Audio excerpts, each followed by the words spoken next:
ಓಂ ತದ್ಧೇತು ವ್ಯಪದೇಶಾಚ್ಚ ಓಂ ಓಂ ಮಾಂತ್ರವರ್ಣಿಕ ಮೇವಚ ಗೀಯತೆ ಓಂ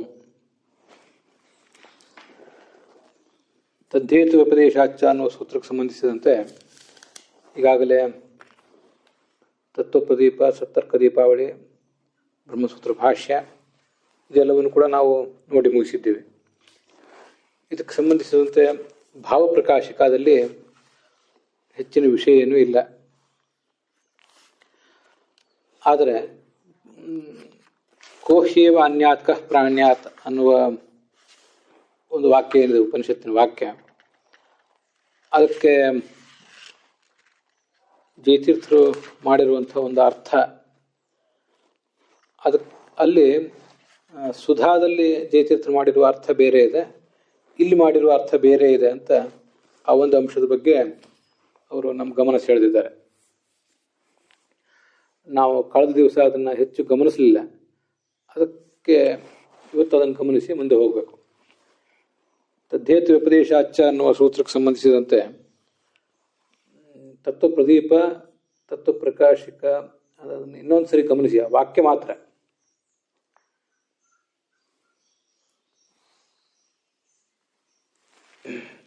ಪರಮಾತ್ಮ ಪ್ರಚುರಾನಂದ ಇದಿನ ಸ್ಯಾತ್, ಇದು ಸತ್ತರ್ಕ ದೀಪಾವಳಿದು. ತರ್ಹಿ ಅಸೌ ಅಸಕ್ತ ಸ್ಯಾತ್ ತಥಾ ಸತಿ ಸರ್ವಂ ನ ಚೇಷ್ಟಯೇತ್.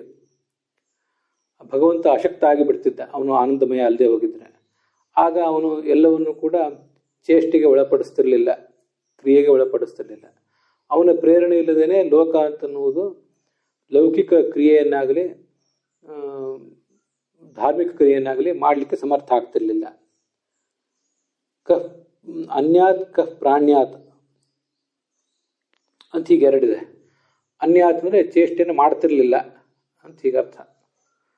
ಪ್ರಾಣ್ಯಾತ್ ಅಂದರೆ ವಿಶೇಷವಾದ ಚೇಷ್ಟೆಯನ್ನು ಮಾಡ್ತಿರ್ಲಿಲ್ಲ ಅಂತ ಅದರ ಅರ್ಥ. ಇದು ಹೀಗೆ ಸತ್ತರ್ಕ ದೀಪಾವಳಿಯಲ್ಲಿ ಬಂದಿದೆ. ತತ್ವಪ್ರದೀಪದಲ್ಲೂ ಕೂಡ ಕಯೇವ ಸಾಮಾನ್ಯತಃ ವಿಶೇಷತಶ್ಚ ಲೌಕಿಕಂ ವೈದಿಕಂ ವಾಪಿ ಪ್ರವರ್ತೇತ. ಯಾವ ವ್ಯಕ್ತಿ ತಾನೇ ಸಾಮಾನ್ಯ ಪ್ರವೃತ್ತಿಗಳಲ್ಲಾಗಲಿ ಅಥವಾ ಧಾರ್ಮಿಕ ಪ್ರವೃತ್ತಿಗಳಲ್ಲಾಗಲಿ ಪ್ರವೃತ್ತಿ ಮಾಡಿಯಾನೋ ಅಂತ ಹೀಗೆಲ್ಲ ಇವು ಅಣಿಜಂತವಾಗಿದೆ.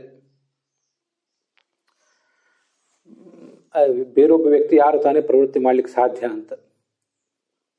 ಆದರೆ ತತ್ವಪ್ರಕಾಶಿಕದಲ್ಲಿ ಮಾತ್ರ ನಿಜಂತದಲ್ಲಿದೆ ಅದು. ಅದನ್ನು ನಾವು ಕಳೆದ ದಿವಸ ಗಮನಿಸಲಿಲ್ಲ.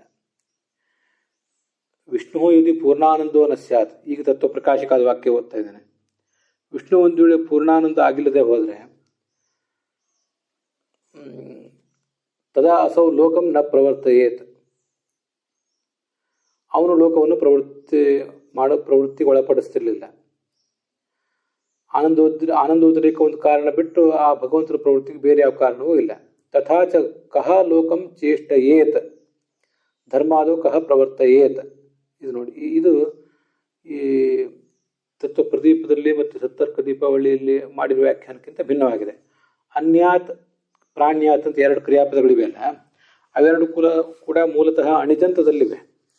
ಅಣಿಜಂತದಲ್ಲಿದ್ದರೂ ಕೂಡ ನಿಜಂತದ ಅರ್ಥವನ್ನು ಅದಕ್ಕೆ ಇಟ್ಕೊಂಡಿದ್ದಾರೆ. ಜಗತ್ತಿನಲ್ಲಿ ಭಗವಂತ ಇಲ್ಲದೆ ಹೋಗಿದ್ರೆ ಕಹ ಬೇರೆ ಯಾವ ವ್ಯಕ್ತಿ ಈ ಜಗತ್ತನ್ನು ಅನ್ಯಾತ್ ಅಂದರೆ ಪ್ರವರ್ತಯೇತ್ ಅಂತ ಅರ್ಥ. ಇಂದು ಪ್ರವರ್ತಯೇತ್ ಅನ್ನೋದು ನಿಜಂತದ ಅರ್ಥ. ಹಾಗೆ ಎರಡೂ ಚೇಷ್ಟೆಗಳು, ಲೌಕಿಕ ಚೇಷ್ಟೆ, ಅಲೌಕಿಕ ಚೇಷ್ಟೆ, ಇವೆರಡರಲ್ಲೂ ಈ ಜೀವನನ್ನು ತೊಡಗಿಸುವವರು ಯಾರು? ಹೀಗೆ ಅನ್ಯಾತ್ ಪ್ರಾಣ್ಯಾತ್ ಅನ್ನುವ ಅಣಿಜಂತಕ್ಕೆ ಅದು ಇರುವುದು ಅಣಿಜಂತನೇ, ಆದರೆ ನಿಜಂತದ ಅರ್ಥ ಅಲ್ಲಿದೆ.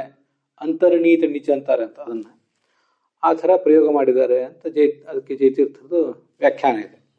ಆದರೆ ಸುಧಾದಲ್ಲಿ ಜಯತೀರ್ಥರು ಅದನ್ನು ಬೇರೆ ಥರ ವ್ಯಾಖ್ಯಾನ ಮಾಡಿದ್ದಾರೆ. ಸುಧಾಯಾಂ ನ್ಯರ್ಥ ಅನಂತರ್ಭಾವೇನ ನ ಕೋಪಿ ಲೌಕಿಕೀಂ ವೈದಿಕೀಂ ಪ್ರವೃತ್ತಿಂ ಕುರ್ಯಾತಿಥಿ ವ್ಯಾಖ್ಯಾತಂ.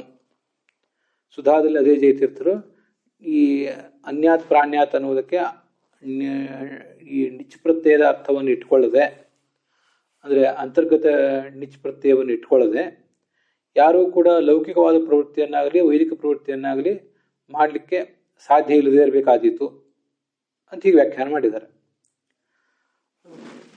ಇಲ್ಲಿ ತತ್ವಪ್ರಕಾಶಿಕದಲ್ಲಿ ಯಾರು ಪ್ರವೃತ್ತಿ ಮಾಡಿಸ್ತಾ ಇದ್ರು ಇವ್ರ ಕಡೆಯಿಂದ ಅಂತ ಹೀಗೆ ವ್ಯಾಖ್ಯಾನ ಮಾಡಿದ್ದಾರೆ.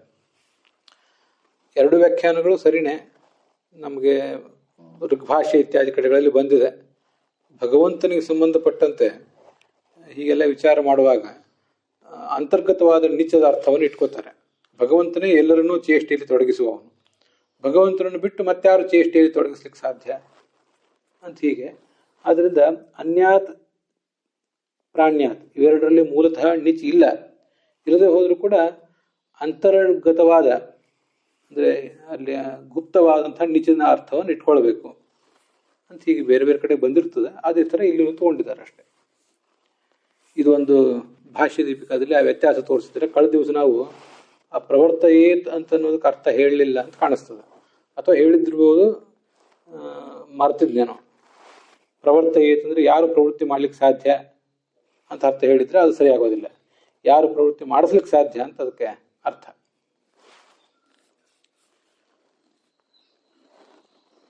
ಭಾಷ್ಯ ದೀಪಿಕಾದಲ್ಲಿ ಕೂಡ ಯದಿ ಅಸೌ ಲೋಕಂ ನ ಪ್ರವರ್ತಯೇತ್ ತದಾ ಕಹ ಹೇವ ಕೋ ಹಿ ಅನ್ಯಾತ್. ಈ ಭಗವಂತ ಜಗತ್ತನ್ನ ಪ್ರವರ್ತ ಮಾಡಿಸದೆ ಹೋದ್ರೆ ಈ ಬೇರೆ ಯಾರು ತಾನೇ ಈ ಜಗತ್ತನ್ನ ಪ್ರವೃತ್ತಿ ಮಾಡಿಸ್ಲಿಕ್ಕೆ ಸಾಧ್ಯ? ಅನ್ಯಾತ್ ಅಂದರೆ ಕಹ ಜನ ಲೋಕಂ ಚೇಷ್ಟಯೇತ್. ಹಾಗೆ ಪ್ರಾಣ್ಯಾತ್ ಅನ್ನೋದಕ್ಕೂ ಕೂಡ ಧರ್ಮಾದವು ಕಹ ಪ್ರವರ್ತಯೇತ್ ನ ಕೋಪಿ, ಯಾರು ಕೂಡ ಇಲ್ಲ, ಯಾಕಂದ್ರೆ ಉಳಿದವರೆಲ್ಲರೂ ಅಸ್ವತಂತ್ರರು ಅಂತ ಹೀಗೆ ಇದಕ್ಕೆ ಅರ್ಥ ಬರೆದಿದ್ದಾರೆ. ಇದಿಷ್ಟು ಭಾಷ್ಯ ದೀಪಿಕಾದಲ್ಲಿ ಬಂದದ್ದು.